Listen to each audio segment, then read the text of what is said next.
Hello friends, मैं JP Gupta आपका स्वागत करता हूं। डीएलएड सेकंड सेमेस्टर के अंतर्गत शिक्षा के नवीन प्रयास, उसके अंतर्गत हमने पिछले वीडियो में पढ़ा था, कोठारी कमीशन के बारे में अध्ययन किया था। अब हमारा जो नेक्स्ट वीडियो है वह है राष्ट्रीय शिक्षा नीति 1986।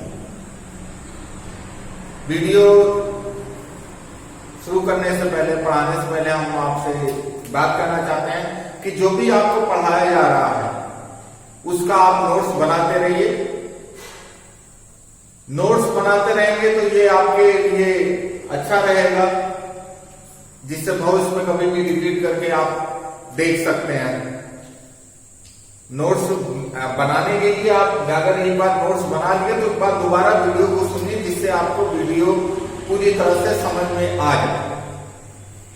एक बार अगर आपने नोट्स बनाने के बाद दोबारा बिना रुके पूरा वीडियो अगर आप सुनते हैं तो ऐसा नहीं, दोबारा आपको उसको पढ़ने की जरूरत पड़ेगी, आपको पूरा क्लियरिटी हो जाएगी। उसके बाद भी अगर कोई दिक्कत रहती है तो कमेंट करके पूछ सकते हैं, फोन कर सकते हैं, व्हाट्सएप कर सकते हैं, मेरा नंबर आप लोग के पास है।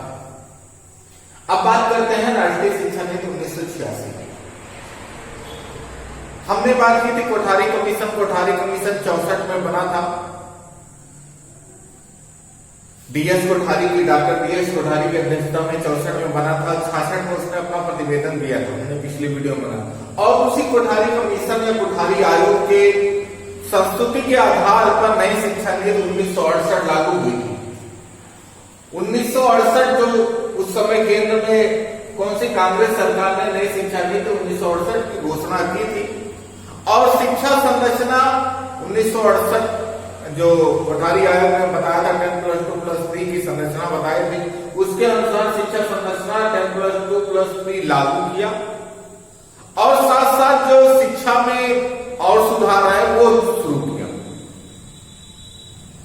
शिक्षा संबंधी सुधार शुरू ही हुए थे, अर्थात हो ही रहे थे कि 1977 में सरकार बदल गई और केंद्र में कौन सी सरकार आई? जनता दल की। आप लोग को पता होगा, इतिहास पढ़े होंगे, तो 1977 में जनता दल की सरकार आई। यहां हमारी जो शिक्षा नीति भी है वो सरकार के अनुसार उठापटक शिक्षा नीतियों में भी होता रहा है।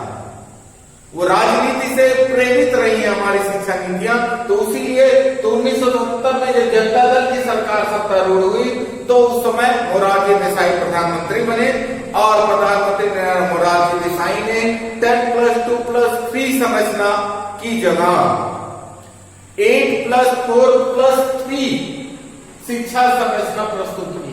कौन सी? 8+4+3 शिक्षा संरचना प्रस्तुत की। पहले क्या था? 10+2+3, 10वीं प्लस 12वीं प्लस ग्रेजुएशन। यहाँ 8 के बाद 4, 10, 12, 8 में कर दिया और फिर ग्रेजुएशन। और 1979 में केंद्रीय मंत्री प्रताप चंद्र चंदर ने नई शिक्षा नीति की घोषणा की। 1979 की भी शिक्षा नीति है, क्योंकि हमारे सिलेबस में इसलिए हम नहीं अध्ययन कर रहे हैं। लेकिन 1979 में जब नई शिक्षा नीति की घोषणा की तो वो लागू ही हो पाए, मतलब लागू होने से पहले ही सरकार गिर गई, क्योंकि 1980 में जनता दल की सरकार गिर गई। गुड़ बहुमत में होने के बाद भी गिर गई थी। वो राजनीति का विषय है, उस पर हम नहीं जाना चाहते नहीं ज्यादा। तो जनता दल की सरकार गिर गई और 1980 में पुनः कांग्रेस की सरकार आ गई, सत्ता में आ गई।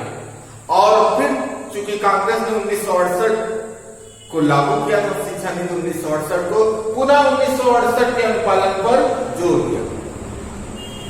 अभी कुछ ही समय बीता था, 3-4 साल ही बीते थे कि 1984 में इंदिरा गांधी की गोली मारकर हत्या कर दी। जब इंदिरा गांधी की हत्या कर दी गई तो उनके बेटे राजीव गांधी को प्रधानमंत्री बनाया गया था। राजीव गांधी प्रधानमंत्री बने। प्रधानमंत्री, अब राजीव गांधी ने युवा थे, यंग थे, उनकी सोच अपनी अलग थी। अतः उन्होंने, प्रधानमंत्री राजीव गांधी ने शिक्षा के पुनर्निरीक्षण और पुनर्गठन, उन्होंने 68-79 कुछ भी नहीं माना। उन्होंने कहा कि शिक्षा का पुनर्निरीक्षण और पुनर्गठन के हेतु इस बार कोई आयोग या समिति नहीं बनाई, समिति न बनाकर शिक्षा का सर्वेक्षण करा। राज्य प्रधानमंत्री राजीव गांधी ने क्या किया, शिक्षा के पुनर्निरीक्षण और पुनर्गठन के लिए आयोग एक समिति न बनाकर शिक्षा का सर्वेक्षण कराया, व्यापक स्तर पर सर्वेक्षण कराया और शिक्षा की चुनौती, क्या चीज, शिक्षा की चुनौती नीति संबंधी परिपेक्ष नाम से अगस्त 1985 में प्रकाशित किया। जो सर्वेक्षण कराया उसके अनुसार जो रिजल्ट आया उसका एक पत्रावली बनाकर शिक्षा नाम क्या दिया, शिक्षा की चुनौती नीति संबंधी परिपेक्ष। इसको क्या किया 1985 में प्रकाशित कराया। बहुत सारे लोगों के पास पहुंच सके इसलिए इसको कई भाषाओं में अनुवादित कराकर प्रकाशित कराया जी। और इसमें क्या था, इस शिक्षा की चुनौती भी संबंधित परिपेक्ष में क्या था, इसमें 1951 से लेकर 1985 तक शिक्षा की प्रगति का सांख्यिकीय विवरण था। शिक्षा जैसे जैसे प्रगति की है उसका सांख्यिकीय विवरण था, उसकी उपलब्धियां थी, उसकी असफलताओं का यथार्थ चित्रण था। इसके उपलब्धियों या असफलताओं का यथार्थ चित्रण था, क्या उपलब्धि प्राप्त की, क्या कमियां रहेंगी, असफलताएं क्या रहेंगी, और गुण दोषों का सम्यक विवरण था, मतलब गुण दोषों की पूर्णता विवेचना की हुई थी। ये सब इसमें थी शिक्षा की चुनौती नीति संबंधी परिपेक्ष में, जो उन्होंने 1985 में प्रकाशित की। इसमें ये सारी बातें थी कि 1951 से लेकर 1985 तक शिक्षा की प्रगति का सांख्यिकीय विवरण, उसकी उपलब्धियों तथा उसकी असफलताओं का यथार्थ रूप में चित्रण और गुण दोषों का सम्यक विवेचना था। सरकार ने इस दस्तावेज को जनता के हाथों में पहुंचा। जनता के हाथों में पहुंचाने के लिए हमने बताया कि विभिन्न भाषाओं में इसका अनुवाद कराकर व्यापक रूप से जनता के हाथों में पहुंचाया और देशव्यापी बहस शुरू हुई। देशव्यापी बहस के बाद भिन्न भिन्न प्रकार के सुझाव आए, तो उन सुझावों का देशव्यापी बहस के बाद भिन्न भिन्न सुझाव प्राप्त हुए और सरकार ने इन सुझावों के आधार पर 1986 के बजट सत्र में इसको पेश किया और संसद से पास कराने के बाद मई 1986 में, कब, मई 1986 में राष्ट्रीय शिक्षा नीति 1986 घोषित की। कौन सी? राष्ट्रीय शिक्षा नीति 1986 मई 1986 में प्रकाशित। इसके प्रकाशन के कुछ माह बाद ही इसकी कार्य योजना भी प्रकाशित करवाई। यह पहला ऐसा शिक्षा नीति था, यह भारत में पहली ऐसी शिक्षा नीति थी जिसमें उसके नीति के साथ साथ उसके क्रियान्वयन की योजना भी प्रस्तुत की गई थी। क्या थी? ऐसी शिक्षा नीति थी, कार्य योजना भी प्रस्तुत की गई। ठीक है, क्रियान्वयन की योजना भी प्रस्तुत की गई। ध्यान रखिए, कुछ माह बाद इसकी कार्य योजना भी प्रस्तुत की और यह शिक्षा नीति 12 खंडों में विभाजित और इसकी कार्य योजना 24 खंडों में। क्या कहते हैं? यह शिक्षा नीति 12 खंडों में विभक्त है और उसकी कार्य योजना 24 खंडों में विभक्त है। अर्थात कार्य योजना से तात्पर्य है कि जो नीति बताई गई, जो सुझाव बताए गए, उसकी हम प्राप्ति कैसे करेंगे, कौन सा कार्य करेंगे कि इसकी प्राप्ति हो पाए। इस शिक्षा नीति के जो 12 खंडों में जो बातें कही गई हैं, उनकी प्राप्ति के लिए वो 24 कार्य योजना बताए गए कि ये कार्य करेंगे तो ये जो 12 खंडों में जो नीति बताई गई है इसकी प्राप्ति हो सके। तो हम देखते हैं कि वो 12 खंडों में क्या नीति बताई गई।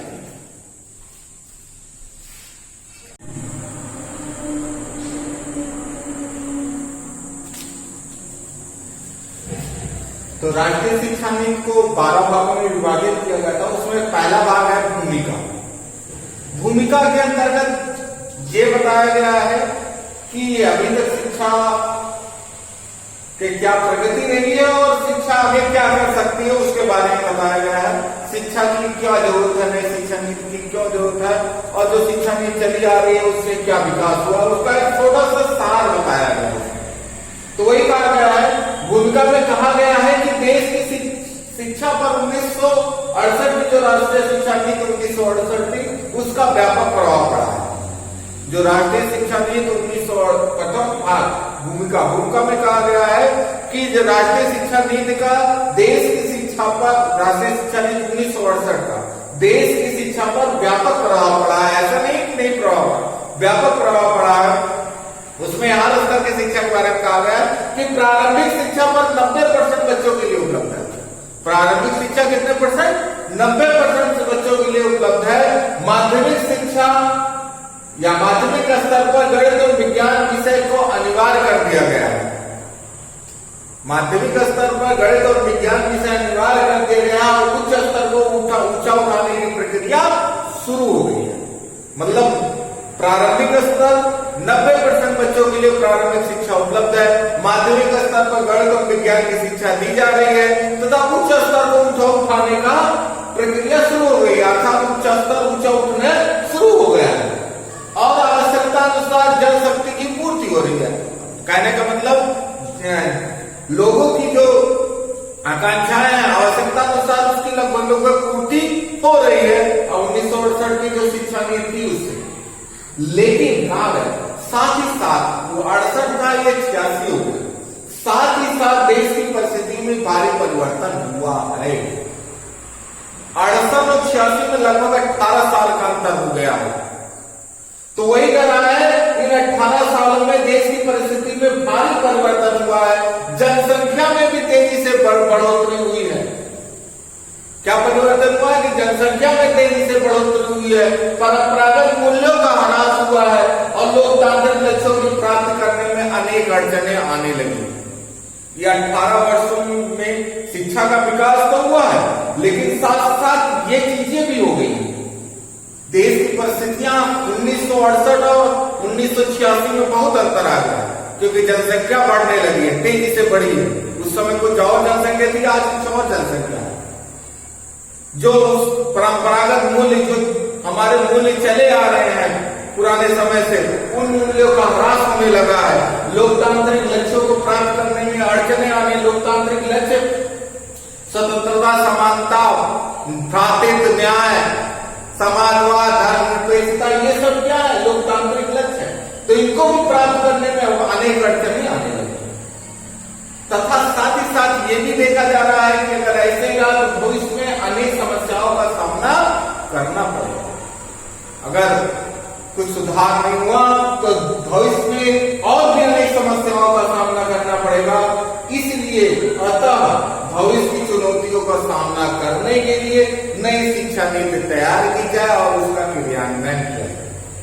तो भूमिका सार में अभी पिछले जो शिक्षा नीति है उसके बारे में एक संक्षेप में छोटी सी बात कही गई है। पुरानी शिक्षा नीति 1968 जो इससे पहले दी गई और साथ ही साथ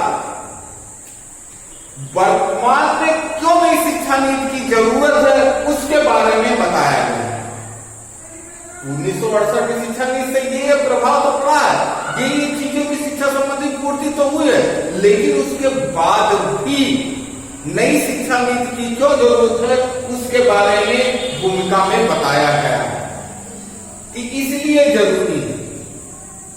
तो ये सारी चीजें हैं कि जो चुनौतियां बढ़ी है, जो परिस्थितियां चेंज हुई है, उन परिस्थितियों को सामना करने के लिए नई शिक्षा नीति तैयार करी जाए और उसका क्रियान्वयन किया जाए। कि 18 साल में बहुत कुछ परिवर्तन हुआ।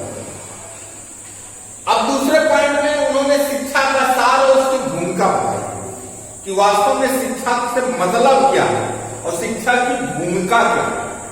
दो चीजें हैं, शिक्षा से मतलब क्या है और उसकी भूमिका क्या है उसको बताइए। ठीक, तो इसमें कहा गया है कि सबके लिए शिक्षा हमारे भौतिक एवं आध्यात्मिक विकास की बुनियादी आवश्यकता है। क्या कहा गया? सबके लिए जो शिक्षा हो वो हमारे भौतिक और आध्यात्मिक विकास की बुनियादी बुनियादी आवश्यकता है। कौन कौन से विकास की? हमारे भौतिक विकास के और हमारे आध्यात्मिक विकास के लिए ये बुनियादी आवश्यकता है। कैसे आवश्यकता है? बुनियादी आवश्यकता मतलब एक बेस की आवश्यकता, जड़ जिसको कहते हैं, जैसे नींव। अच्छी नींव के लिए भौतिक और आध्यात्मिक विकास के अच्छी नींव के लिए ये जरूरी है शिक्षा। साथ साथ शिक्षा मनुष्य को सुसंस्कृत बनाती है। शिक्षा का सार बता, मनुष्य को सुसंस्कृत बनाती है, संवेदनशील बनाती है, सोचने समझने योग्य बनाती है तथा स्वतंत्र चिंतन विकसित करती है, जिससे राष्ट्रीय एकता का भी विकास होता है। शिक्षा क्या करती है? मनुष्य को सुसंस्कृत, संवेदनशील, सोचने समझने योग्य, स्वतंत्र चिंतन करने योग्य बनाती है, जिससे हमारे राष्ट्रीय एकता का भी विकास होता है। साथ साथ शिक्षा के द्वारा लोकतांत्रिक लक्ष्यों भी अपने आप है, लोकतांत्रिक लक्ष्यों की प्राप्ति में अड़चने आ रही है, तो वही कह रहा है लोकतांत्रिक लक्ष्यों जैसे स्वतंत्रता, समानता, भ्रातृत्व, समाजवाद, धर्मनिरपेक्षता, न्याय आदि को प्राप्त करना। क्या चीज? शिक्षा द्वारा लोकतांत्रिक लक्ष्यों को प्राप्त और आर्थिक विकास कर सकते हैं। शिक्षा द्वारा लोकतांत्रिक लक्ष्यों को की प्राप्ति, लोकतांत्रिक लक्ष्यों की प्राप्ति, लोकतांत्रिक लक्ष्यों की प्राप्ति तथा आर्थिक विकास कर सकते हैं। शिक्षा का सार बताता जा रहा है, या भूमिका बताती जा रही है शिक्षा से क्या कर सकते हैं, क्या मिलेगा। इसमें क्या बताया गया है कि वास्तव में शिक्षा है क्या, उससे हमारे विकास में उसकी क्या भूमिका है। तो वही बता रहा है कि शिक्षा द्वारा हम अपने लोकतांत्रिक लक्ष्यों, जैसे लोकतांत्रिक लक्ष्यों में स्वतंत्रता, समानता, भ्रातृत्व, समाजवाद, न्याय, धर्मनिरपेक्षता आदि की प्राप्ति हो सकती है तथा आर्थिक विकास कर सकते हैं शिक्षा अगर है। साथ साथ यह हमारे वर्तमान और भविष्य का निर्माण कर सकता है। किसका? हमारे वर्तमान का निर्माण कर सकता है, हमारे भविष्य का निर्माण कर सकता है। यह वास्तव में उत्तम निवेश है, अर्थात इसमें निवेश करना सबसे ज्यादा समझदारी है, सबसे अच्छा निवेश है। अगर यहाँ पर हम धन लगाते हैं, यहाँ पर हम पैसा लगाते हैं, इसके विकास में पैसा लगाते हैं, इसके विकास पर ध्यान देते हैं। कहते हैं ना निवेश कहाँ करें, हमारे पैसा आ गया इसको लगाए, तो वही कह रहा है कि शिक्षा पर पैसा लगाइए, सबसे उत्तम निवेश है। आज के समय में देखिए इस बात को सब लोग जान गए हैं कि शिक्षा उत्तम निवेश है, इसलिए लोग अपना ज्यादातर पैसा, अपना ज्यादातर कमाई बच्चों की उत्तम शिक्षा पर व्यय करते हैं कि बच्चों को अच्छी से अच्छी शिक्षा मिल सके, उस पर व्यय करते हैं। ये कथन है, यही कथन की बात कर रहा है, उसी कथन पे है कि शिक्षा वास्तव में उत्तम निवेश है। ये राष्ट्रीय शिक्षा नीति 1986 में भी गई और आज लोगों की समझ में है। लोग अपना, सरकार की बात छोड़ दीजिए, सरकार तो कर ही रही, साथ साथ लोग अपना अधिकतम निवेश या सबसे उत्तम निवेश सब कुछ बेच-बाच कर भी बच्चों को अच्छी शिक्षा देने की तरफ अग्रसर होते हैं, क्योंकि वो उसको सबसे अच्छा निवेश मानते हैं और उस समय में सरकार ने इसको सबसे अच्छा निवेश बताया। तो ये था उनके नजर में शिक्षा की भूमिका कि शिक्षा क्यों जरूरी है, ये इसमें बताया सेकंड खंड में। पहले खंड में भूमिका बताई, जिसमें अभी जो शिक्षा नीति 1968 चली आ रही थी उससे क्या क्या हुआ और क्यों जरूरत है। क्यों जरूरत है? क्योंकि 18 साल में परिस्थितियां बहुत बदल गई हैं, वो बताया कि कौन सी परिस्थितियां बदल गई और क्यों जरूरत। और इसमें बताया कि शिक्षा की वास्तव में भूमिका क्या है क्या, शिक्षा क्यों जरूरी है, ये बताया। तीसरे में राष्ट्रीय शिक्षा प्रणाली कैसी है वो बता रहे हैं।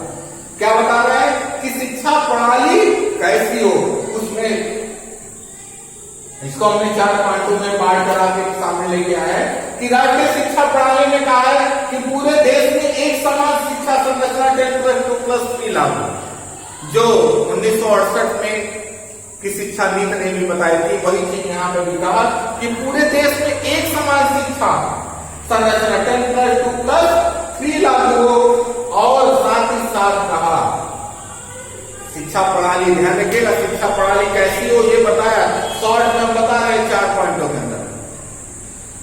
10+2+3 लागू हो, शिक्षा संरचना, साथ साथ एक निश्चित स्तर तक, एक निश्चित स्तर तक, कितना स्तर वो अपने कार्य प्रणाली में उन्होंने बताया, एक निश्चित स्तर तक बिना किसी भेदभाव के, ध्यान रखिएगा एक निश्चित स्तर तक बिना किसी भेदभाव को सबको समान शिक्षा उपलब्ध हो, सबको एक समान शिक्षा उपलब्ध हो,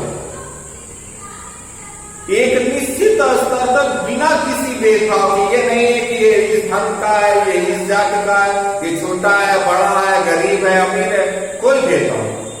एक निश्चित स्तर तक बिना किसी भेदभाव को सबको एक समान शिक्षा उपलब्ध कराया। दूसरा इन्होंने शिक्षा प्रणाली दूसरा पॉइंट बताया। तीसरा बताया कि 10 वर्षीय आधारभूत पाठ्यक्रम तैयार किया जाए। क्या किया जाए? 10 वर्षीय आधारभूत पाठ्यक्रम तैयार किया जाए जो राष्ट्रीय मूल्यों और वैज्ञानिक दृष्टिकोण पर आधारित है। कैसा हो? राष्ट्रीय मूल्य और वैज्ञानिक दृष्टिकोण पर आधारित। 10 वर्षीय शिक्षा का आधारभूत पाठ्यक्रम है तैयार कि आधारभूत जो हमारे आधार को मजबूत कर सके, भारतीय जनता के अंदर या भारतीय शिक्षा के आधार को मजबूत कर सके, इस प्रकार के एक 10 वर्ष के लिए 10 वर्षीय शिक्षा का आधारभूत पाठ्यक्रम तैयार किए जाए जो राष्ट्रीय मूल्यों और लोक वैज्ञानिक दृष्टिकोण पर आधारित है। मतलब लोकतांत्रिक मूल्य कौन सा? स्वतंत्रता, समानता, भ्रातृ तथा निरपेक्षता, न्याय, इन सब मूल्यों पर तथा वैज्ञानिक दृष्टिकोण पर आधारित हो। ऐसा ना हो कि अंधविश्वास पर आधारित हो। कैसे? लोकतांत्रिक मूल्यों और वैज्ञानिक दृष्टिकोण पर आधारित हो।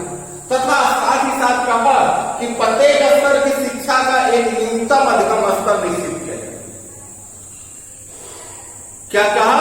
कि प्रत्येक स्तर की शिक्षा का एक न्यूनतम अधिगम स्तर निश्चित किया जाए। न्यूनतम अधिगम स्तर से तात्पर्य यह होता है, हमें बहुत बार पूछा जाता है न्यूनतम अधिगम स्तर क्या है।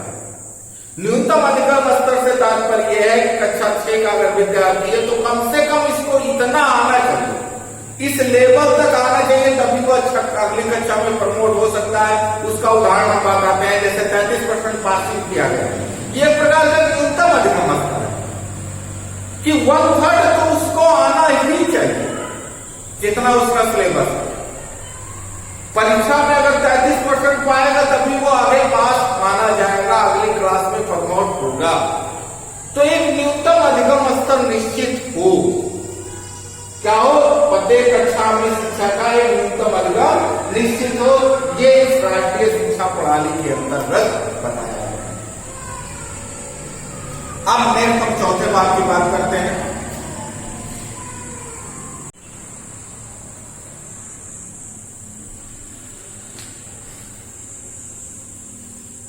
इसके चौथे भाग की बात करते हैं।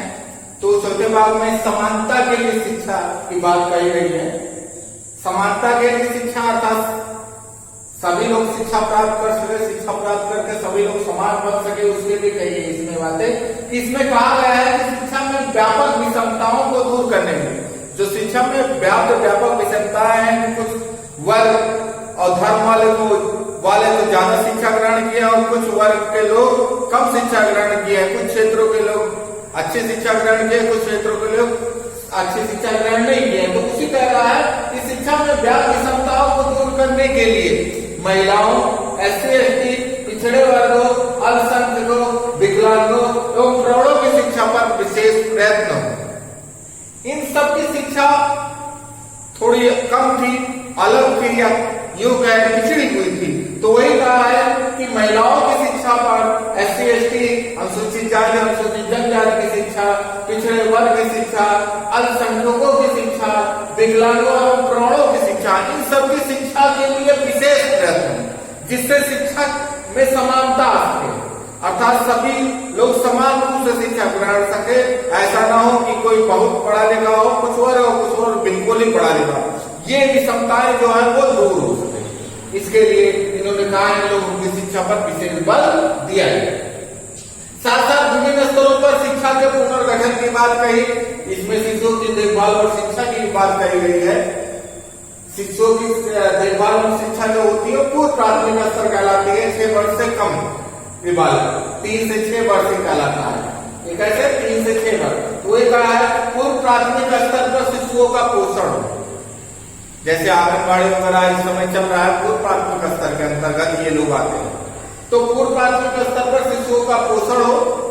इस समय पोषाहार मिलता है आंगनबाड़ियों को और वो पूर्व प्राथमिक स्तर पर शिक्षा देते हैं। तो पूर्व प्राथमिक स्तर पर शिशुओं का पोषण हो। प्राथमिक स्तर पर बच्चों को रुचिपूर्ण क्रियाएं कराई जाए। प्राथमिक स्तर पर कैसे बच्चों से रुचिपूर्ण क्रियाएं कराई जाए। माध्यमिक स्तर पर गति निर्धारित विद्यालयों की स्थापना हो, ऐसे विद्यालय जो गति निर्धारक तेजी से बढ़ने वाले हो, ऐसे विद्यालयों की स्थापना की जाए। उच्च स्तर पर खुले विद्यालयों की स्थापना पर बल दिया, और उच्च स्तर पर कैसे खुले विद्यालयों की स्थापना पर बल दिया। इसी के तहत ध्यान रखिएगा, इसी के तहत 1985 में इग्नू की स्थापना हुई। इसी सोच के तहत 86 में आई, 85 में इसके जो सर्वेक्षण था वो आया, शिक्षा की एक चुनौती नामक जो सर्वेक्षण था वो आया। तो उसी के तहत 1985 में इग्नू की स्थापना हुई थी, Indira Gandhi national open university इसको कहते हैं, इंदिरा गांधी राष्ट्रीय मुक्त विश्वविद्यालय, ये केंद्रीय विश्वविद्यालय है, तो खुला विश्वविद्यालय है, मुक्त विश्वविद्यालय है। इसी सोच के तहत उसकी स्थापना हुई थी, स्थापना पर बल दिया। और साथ ही साथ एक बहुत अच्छी बात कही कि चुने हुए क्षेत्रों में, कुछ चुने, सभी क्षेत्रों की बात नहीं की, कुछ चुने हुए क्षेत्रों में रोजगार को उपाधि से अलग करने की शुरुआत की जाएगी। ऐसा ना हो कि ये उपाधि होगी, ये डिग्री होगी तभी आप ये कार्य कर सकते हो, नहीं, डिग्री और रोजगार इनको अलग किया जाएगा। आपके अंदर स्किल है तो आप उस रोजगार को कर सकते हो, उस नौकरी को पा सकते हो, लेकिन कुछ चुने हुए क्षेत्रों की बात की, सभी क्षेत्रों की बात नहीं की। आज के समय में यह है आपके पास डिग्री हो, स्किल हो ना हो उससे कोई मतलब नहीं, डिग्री होना चाहिए, डिग्री हो आप नौकरी पा सकते हो, स्किल की जांच नहीं हो रही। तो वही कहा कुछ चुने हुए क्षेत्र में रोजगार को पाने से अलग करने की शुरुआत की जाएगी, ये बात कही राष्ट्रीय शिक्षा ने 1986। छठे भाग में कहा तकनीक एवं प्रबंध शिक्षा। छठे भाग में तकनीक एवं प्रबंध शिक्षा की बात की, टेक्निकल मैनेजमेंट शिक्षा की बात की, जो उच्च स्तर पर नॉर्मली दी जाती है। तो उसमें भी इसके महत्व को स्वीकारते हुए इस पर समुचित व्यवस्था पर बल देने की बात कही कि इसका भी महत्व बहुत ज्यादा है और इसके भी विकास के लिए, इसके प्राप्ति के लिए इसकी समुचित व्यवस्था होनी चाहिए, उस पर बल दिया। सातवें भाग में शिक्षा व्यवस्था को कारगर बनाना, जो शिक्षा व्यवस्था है वो कारगर हो, ऐसा ना हो कि व्यवस्थाएं तो बना दी गई और सब व्यवस्थाएं सारे चौपट, कोई किसी काम का नहीं। कहते हैं ना कि 10 नौकर रख लिए लेकिन एक भी नौकर किसी काम का नहीं, तो वो चीज ना हो कि व्यवस्थाएं तो हर स्तर पर हमने बना दी लेकिन कोई व्यवस्थाएं सही नहीं है, सही नहीं चल रहा है, निष्क्रिय पड़ी है, तो उसका कोई मतलब नहीं है। जैसे विद्यालय में अगर 10 टीचर रख दिए जाए और वो पढ़ाने ही नहीं जानते हो, किसी काम के ना हो, काम ही नहीं कर रहे हो, तो कोई मतलब ही नहीं। और अगर 4 ही टीचर रहे लेकिन अच्छे मेहनती हो, कर्तव्यबोध हो और पढ़ाने में अच्छे हो, तो वही बहुत है। तो वही चीज कहा गया है, शिक्षा व्यवस्था जो बनाई गई है उसको कारगर बनाना, और कारगर बनाने के लिए क्या कहा कि शिक्षा के प्रशासनिक तंत्र को सक्रिय बनाना। ध्यान रखिए, प्रशासनिक जो तंत्र है, जो एडमिनिस्ट्रेशन का काम देता है, उसको सक्रिय बनाने, शिक्षकों को जवाबदेही निश्चित करने, शिक्षक जो है उसकी भी जवाबदेही निश्चित हो कि बच्चों को हमने पढ़ाया तो ये पास क्यों नहीं, इनको इतना न्यूनतम अधिकतम स्तर तक ये पहुंचे क्यों नहीं, जवाबदेही निश्चित करने, और शिक्षार्थियों को कर्तव्य बोध कराने पर बल दिया, और साथ साथ शिक्षार्थी का भी कर्तव्य बोध कराने पर बल दिया कि आप शिक्षार्थी हो, आपको जो पढ़ाया जाता है तो इसको आप ध्यान से पढ़िए, आपका जो कर्तव्य है उस कर्तव्य को आप करिए, इस पर बल देने की बात करिए। अब कैसे बल दिया जाएगा, वो कार्य योजना बनता है। फिर शिक्षा की विषय वस्तु और प्रक्रिया को नया मोड़ देना। जो शिक्षा की विषय वस्तु है और प्रोसेस, कैसे शिक्षा का कंटेंट क्या है, क्या होना चाहिए कंटेंट, और साथ साथ उसकी प्रक्रिया क्या होनी चाहिए, उसको नया मोड़ देने की बात है। शिक्षा की विषय वस्तु और प्रक्रिया को नया मोड़ देना। इसमें क्या कहा कि मूल्यों की शिक्षा और भारतीय भाषाओं के विकास के साथ साथ, ध्यान रखिएगा, मूल्यों की शिक्षा, वैल्यूज की शिक्षा। भाई मूल्य अगर नहीं रहेंगे तो आप कैसे कितना भी शिक्षा ग्रहण किए हो बेकार है, इसलिए वैल्यूज आपकी अच्छी होनी चाहिए। तो वही कारण मूल्यों की शिक्षा और भारतीय भाषाओं के विकास के साथ साथ गणित और विज्ञान की शिक्षा पर भी बल दिया। मूल्य और भारतीय भाषा की जो शिक्षा है उसके साथ साथ गणित और विज्ञान की शिक्षा पर बल दिया, जिससे सांस्कृतिक मूल्यों और वैज्ञानिक सोच में समन्वय हो। इससे क्या होगा, उस पर बल दिया, जिससे क्या है, सांस्कृतिक मूल्यों और वैज्ञानिक सोच दोनों में आपस में क्या हो सके, समन्वय स्थापित हो सके। क्योंकि वैज्ञानिक सोच ज्ञान गणित की शिक्षा से आएगी और सांस्कृतिक मूल्य भारतीय भाषा और भारतीय मूल्यों से आएगी। और स्वास्थ्यवर्धक क्रियाओं खेलकूद पर बल दिया, साथ साथ स्वास्थ्यवर्धक क्रियाएं और खेलकूद पर भी बल दिया, जिससे बच्चे स्वस्थ रह सके, क्योंकि स्वस्थ शरीर में ही स्वस्थ मस्तिष्क का निवास होता है। तथा साथ साथ परीक्षा प्रणाली और मूल्यांकन में सुधार हेतु सुझाव दिए। किसमें, परीक्षा प्रणाली और जो मूल्यांकन प्रक्रिया है इसमें सुधार हेतु सुझाव दिए गए। तो ये 8 खंड, 90 खंड की बात करते हैं।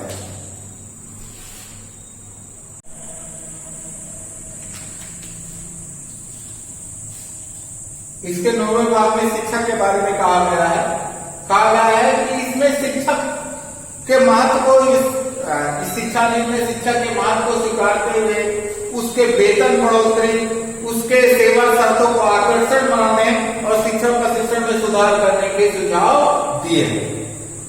मतलब शिक्षक को बताया कि शिक्षक महत्वपूर्ण है, इसलिए शिक्षक के वेतन में बढ़ोतरी की जाएगी, उसके सेवा शर्तों को आकर्षक बनाया जाएगा और उसके शिक्षक प्रशिक्षण को भी अच्छा किया जाएगा। इस बात को इसने अपने शिक्षा नीति 1986 में कही है। अब बात करते हैं शिक्षा के प्रबंधन, शिक्षा है उसका प्रबंधन कैसे होगा। इसके लिए उन्होंने कहा कि इसमें प्रशासन का विकेंद्रीकरण पर बल दिया। इसके लिए क्या है, प्रशासन के विकेंद्रीकरण पर बल दिया और राष्ट्रीय स्तर पर भारतीय शिक्षा सेवा, ध्यान रखिएगा, हर स्तर पर, राष्ट्रीय स्तर पर भारतीय शिक्षा सेवा, क्या चीज, भारतीय शिक्षा सेवा, राज्य स्तर पर राष्ट्रीय शिक्षा सेवा, जिला स्तर पर जिला शिक्षा परिषद का गठन की बात है। ध्यान रखिए, शिक्षा के विकेंद्रीकरण, प्रशासन के विकेंद्रीकरण की बात है कि एक निश्चित एक केंद्र बन जाए, एक जो प्रशासन है वो एक निश्चित हाथों में पहुंचे। तो उसके लिए राज्य स्तर पर राष्ट्रीय स्तर पर भारतीय शिक्षा सेवा, राज्य स्तर पर प्रांतीय शिक्षा सेवा और जिला स्तर पर जिला शिक्षा परिषद के गठन की बात कही, जिससे शिक्षा का प्रशासन इन्हीं के हाथों में आ जाए, विकेंद्रीकरण होते। और साथ ही साथ राष्ट्रीय आय का 6% खर्च करने की बात है। शिक्षा पर राष्ट्रीय आय, जितना भी राष्ट्रीय आय हो रहा है उसका 6% खर्च करने की बात कही गई है। शिक्षा पर कितने परसेंट, 6% खर्च करने की बात कही गई है। ये ध्यान रखिएगा, 1 नंबर है, क्वेश्चन में बहुत पूछता है।